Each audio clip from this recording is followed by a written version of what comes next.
Devant moi, dans ce carton, se trouve la première console japonaise. Elle date de 1975. Ceci est la Electro Tennis Simulator du fabricant Epoch. Epoch qui est un grand fabricant de jeux et de consoles japonais, du moins à l'époque. On l'appelle aussi Telebi Tennis et c'est un jeu tout simplement de Pong.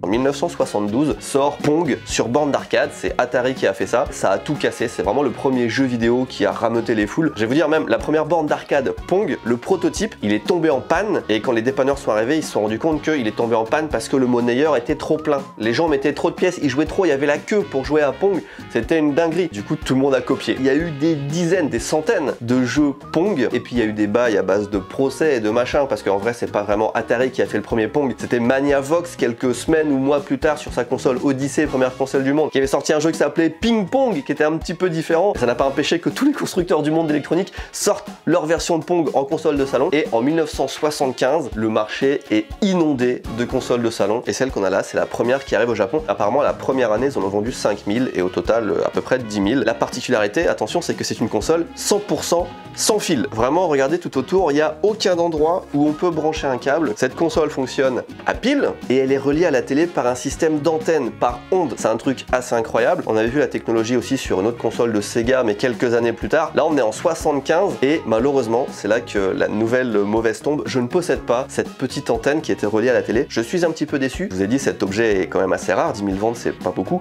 Et c'est la première console sortie au Japon. Donc tous les collectionneurs, du moins au Japon, le veulent dans leur collection. Comme je vous l'ai dit, dans les années 70, tout le monde a fait son Pong. Au Japon, on avait notamment la TV Fun de Tommy, la Tug de la célèbre marque Takatoku, évidemment, que personne ne connaît. Toshiba sort la TVG 610 pour son Pong. Attention, à chaque fois que je dis Pong, c'est pas vraiment un Pong. Ça peut être un jeu de tennis, un jeu de hockey, un jeu de foot, un jeu de squash. C'est jamais les mêmes. Il y a tout le temps des petits détails. Il peut y avoir une palette en plus, une palette plus grande, un cadre autour du terrain. Bref, ils font des petites variantes. C'est pas exactement des clones, mais c'est que des Pong. Ensuite, chez Bandai, on a la TV Vidéomet. Alors ça, c'est la Jack 1200 et la Jack 1500 qui sont un petit peu différentes.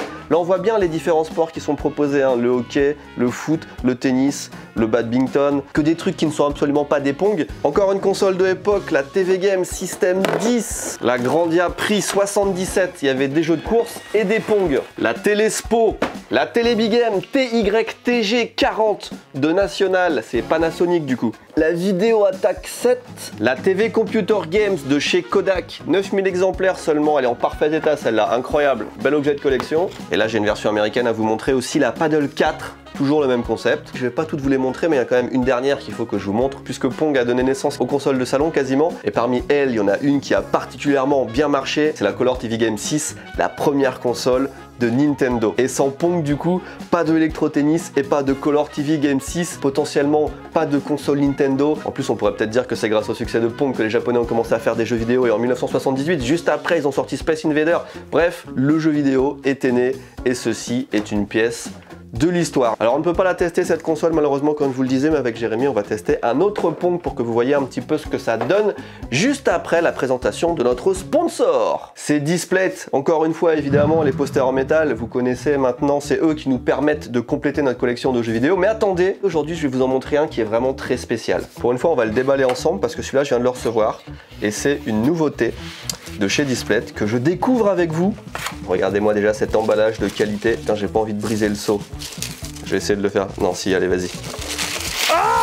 Ça, mesdames et messieurs, c'est un display vendu en édition limitée avec un certificat d'authenticité derrière. Et ce display, non seulement il est en édition limitée, il est rare, mais en plus, il a été fait de façon différente des displays ordinaires. Il y a un relief, il y a une qualité, il y a la couleur qui ressort. Franchement, c'était pas bien, je serais pas aussi enthousiaste. C'est le plus beau display que j'ai eu, que j'ai entre les mains. Il est vraiment incroyable, c'est un tableau. Le relief sur toute la texture et tout, c'est vraiment magnifique. Il y a le lien dans la description pour avoir un code de réduction sur ces magnifiques objets. Merci encore de nous accompagner.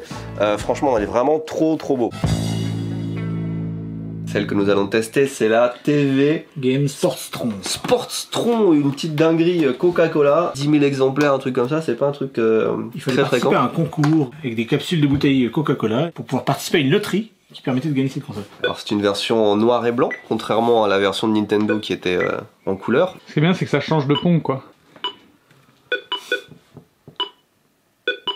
Le fun Pong.